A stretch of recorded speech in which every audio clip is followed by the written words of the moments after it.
What makes the Port Police very unique is that we have a very specialized job here in the port complex.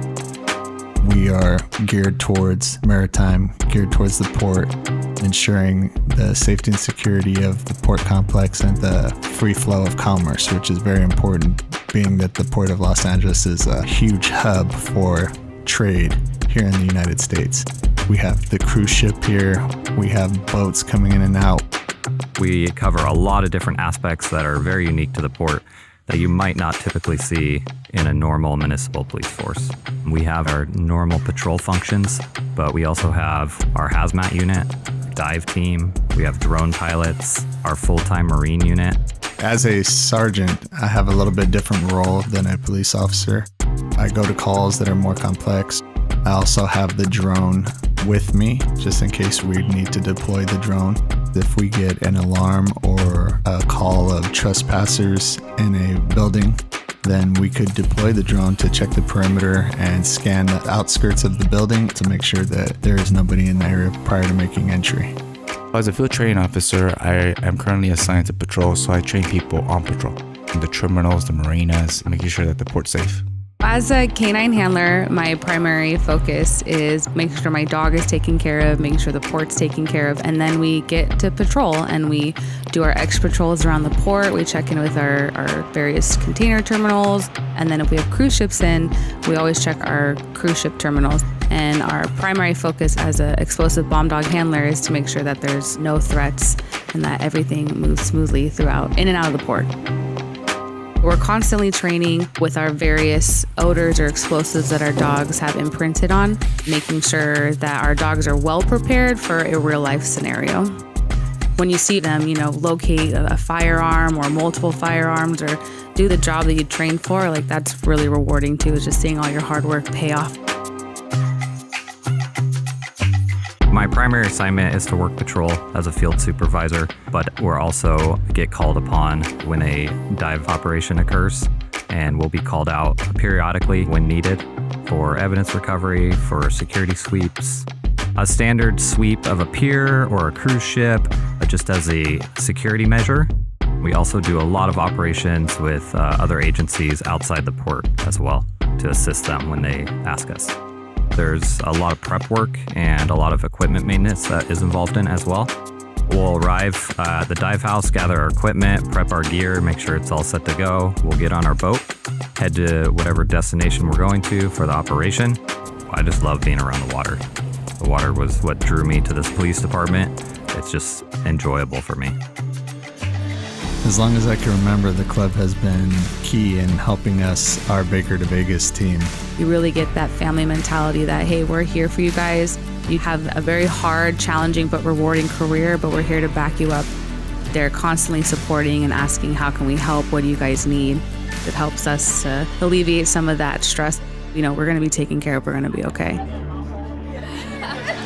It's not only just the financial aspect of it, but an encouragement to everyone running to push ourselves, do better. Without them, it would be very difficult. Baker to Vegas is a huge operation. Everyone just sees the runners, but it's a lot more than that. We need all the support team, the drivers, the support that we get from the club, and that's all vital assets to making the Baker to Vegas team happen. Baker to Vegas takes a bite of the common goal to achieve this long distance. We're all pushing each other, trying our best. And physical fitness is huge, especially in our line of work. The long shifts, right? And you have to stay in good shape and be able to do this job. There's a lot of different specialized units, and we all work together to ensure that everything's safe.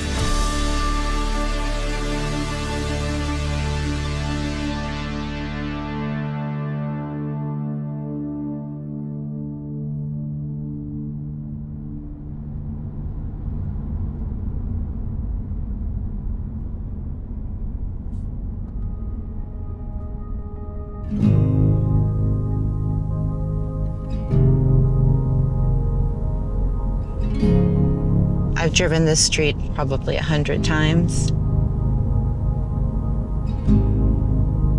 Still can't believe my eyes. When the fire hit, we realized that we had lost everything. We had 78 teams that were supposed to start games that Saturday.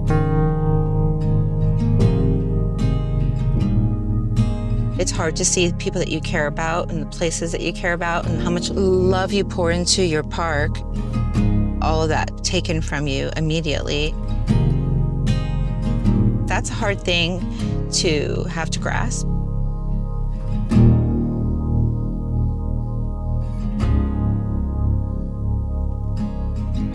Continuing our basketball league was our way of continuing this community. I got support from my management. I found a gym that let us use their gyms on the weekend, which was Oakwood Rec Center. And about 2 weeks after the fire, we were having our basketball games, which was actually the best thing ever. It has been a blessing because the kids have been able to see each other, to connect. The parents have been able to keep their relationships going. A lot of the parents were reaching out to us and asking us if we could find their kids' trophies that was left at the park or their team pictures. And so when I was able to go back to the park, I went and I retrieved a lot of those items and I brought them and put them on the table. And some of the parents, when they found it, they were expressing that this was the only photo they had. That's why it was so important for me to keep it going. There was really never a question if I was gonna continue the program. It was really just how was I gonna do it. You guys wanna help me? I'm gonna put a banner up. One of the things I think we've all realized in this journey is that this really isn't the town. The town is the people that were in it. And the thing that makes the Palisades are the people. And they're coming back. And there's gonna be new ones. The people that are going to be driving that and helping shepherd that Palisades way, it's right here. I wasn't going to let the fire win. At the end, we won. We made new memories. I've been a full-time city employee for over 25 years. Every month I look forward to receiving my Alive paper. One of my favorite sections is cooking with the club. I always love to see what Robert's up to. I try to make his recipes. My whole family has been able to be a part of it and enjoy it. My kids have entered the coloring contest. They've even won. I've submitted family photos from my wedding to when my kids were born, and even my parents were featured in the Valentine's Day issue. Being honored in the magazine myself was one of the highlights of my career. I love the city apparel. I often get it as gifts from my staff. I've really enjoyed working with the City Employees Club to create a custom-made patch that represents my rec center. It's something unique that symbolizes the community. I love all the programs, the events, and the services, and always make sure that I try to take advantage of them. It keeps me connected and it keeps me motivated and very proud to be a part of this community.